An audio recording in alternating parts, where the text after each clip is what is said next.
Здравствуйте, я шеф-повар Данияр Деркембаев. Я рад поделиться некоторыми идеями и рецептами о вкусных и полезных блюдах для всей семьи и маленьких детей. Прежде чем мы начнем говорить, я хотел бы поговорить с вами о чем-то важном для всех. Полноценное и разнообразное питание является важным фактором для здоровья матерей и детей. Вы когда-нибудь слышали, что такое 1000 дней окно возможностей? Это время от беременности женщин до 2-го дня рождения ребенка. Физическое и умственное развитие ребенка до его полноценного развития зависит от полноценного питания именно в первые 1000 дней. Я собираюсь поделиться некоторыми полезными рецептами, которые вы бы могли попробовать всей семьей. Ингредиенты для этих рецептов доступны в магазинах, и я уверен, они понравятся и детям, и взрослым. Итак, начнем. Сегодня мы будем с вами готовить известную национальную кашу, которая называется буламык. Мы сегодня приготовим 4 различных вида. Буламык с тыквой, буламык с молоком, буламык с желтком и буламык просто классический, без ничего. Для того, чтобы начать приготовление, нам необходимо помыть руки.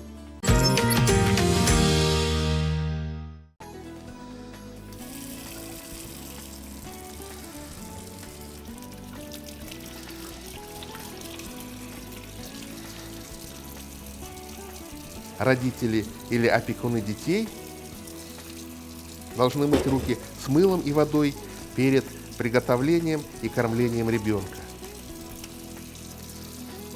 Необходимо, чтобы родители или опекуны детей приучили детей мыть руки с мылом перед приемом какой-либо пищи.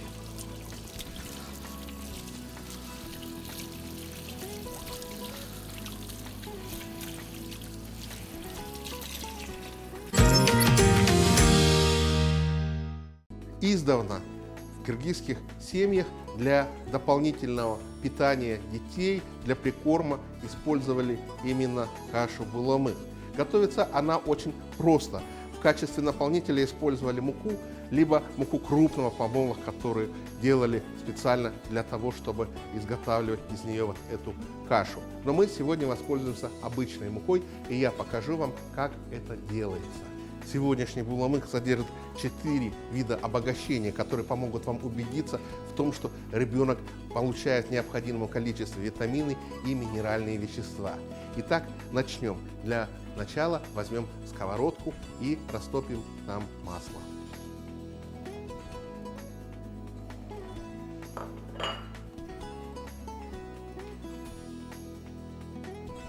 Когда у нас растопится масло, мы можем добавлять муку. Муку необходимо добавлять небольшим количеством, чтобы не образовались комки. И муку необходимо пожарить до светло-золотистого цвета. Дорогие мамы, продолжайте кормить детей грудным молоком до 2 лет. Это будет залог того, что ваши дети вырастут крепкими и здоровыми. А теперь я добавлю муку.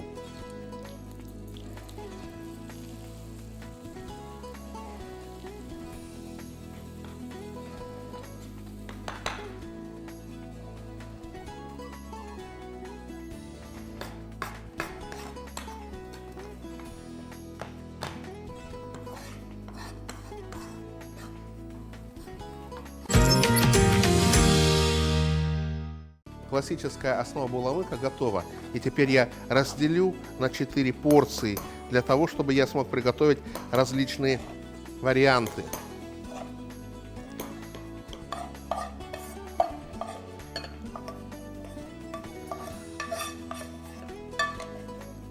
Одну часть каши я оставляю в классическом виде. Другую часть каши я приготовлю с молоком. Я выложу кашу в сковороду и добавлю молоко. Хотелось бы отметить, что поскольку коровье молоко содержит очень много белков и других микроэлементов, то рекомендуется его давать детям старше 1 года.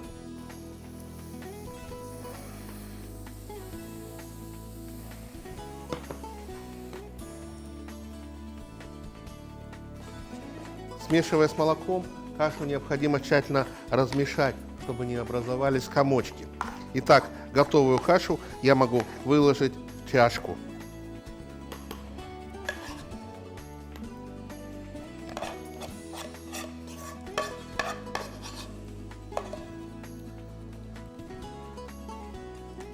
другой вариант каши. Мы приготовим эту же кашу с молоком и с тыквой. Для этого я предварительно почистил и отварил тыкву, и теперь я ее могу измельчить на блендере с молоком и добавить в буламык.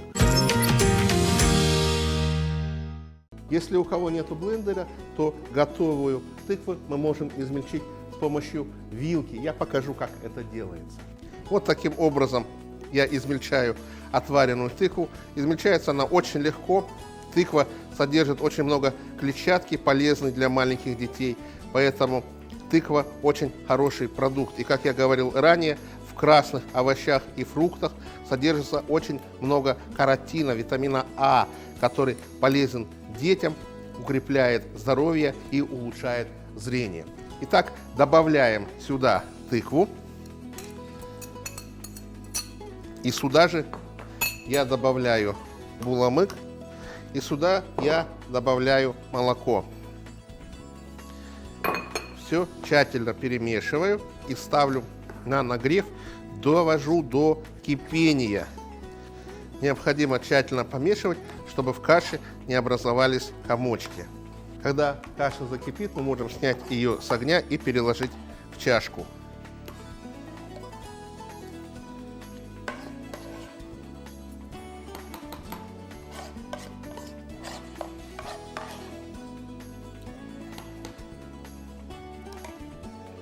И последний вариант каши буламык, я ее приготовлю с отварным желтком. Для этого я приготовил непосредственно саму кашу и отварил яйцо.